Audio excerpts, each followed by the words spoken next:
در ولایت سوخت آغاز از نیمه‌های ماه فوریه کشتی کارتوشکا آغاز می شود. حالا کشاورزان ولایت برای آماده نمودن زمین به کشتی بروقتی کارتوشکا شروع کردند. صبح امروز سنه 1 فوریه از سرایاستی کشاورزی ولایت اطلاع دادند که حالا در شهر و ناحیه‌های باباجان، غفروف، ظفرآباد و کانیبادام 173 گکتار زمین برای کشتی بروقتی کارتوشکا جدا کرده شده است. بنا به اطلاع سردار شعبه استحصالی سرایاستی کشاورزی ولایت سوخت عبدالحکیم قلندروف، سال جاری در عموم در میدان 1750 گکتار کشتی بروقتی کارتوشکا به راه مانده می شود و تاکید کرد که آغاز کشتی کارتوشکا به وضع آب و هوا وابسته است.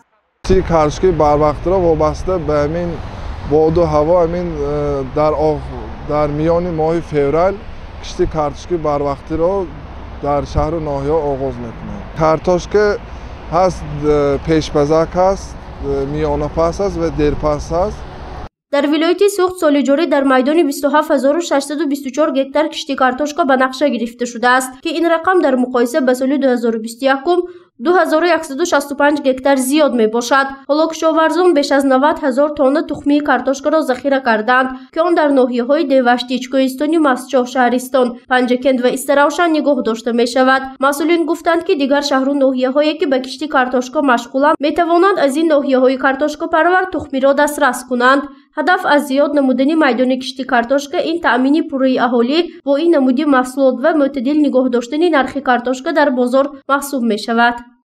مقصد همین زیاد کردن میدان کشتی کارتوشکا خیلی که ما شما میدانیم این کارتوشکا نانی دوم به حساب می رود و تنظیم نرخ‌ها در بازارها برای نرخ‌ها گران نشدن است.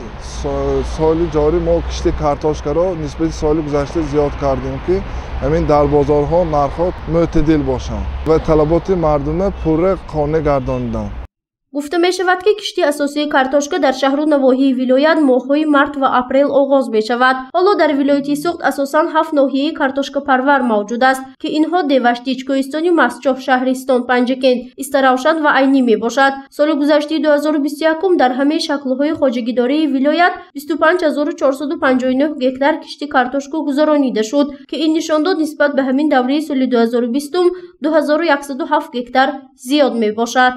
باید قید نمود که سال جاری کشاورزان ولایت حجم عمومی استحصال محصولات کارتوشکا را به 530,000 تن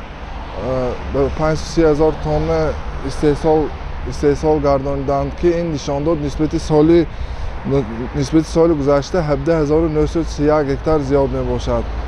مسئولین سرایاستی کشاورزی باوری دارند که با برابری زیاد نمودن کشتی کارتوشکا امسال طلبات اهالی ولایت را پورا قانع می کنند، زیرا دوامی 2-3 سال اخیر در بازارها گرانشوی نرخ کارتوشکا به نظر می رسد که اکثر وقت دهقانان سبب آن را به کم بودن ذخیره این نمودی محصولات وابسته می کنند. بنابراین کشاورزان ولایت با زیاد نمودن کشتی کارتوشکا می خواهند به این معمای ساکنان رسیدگی کنند.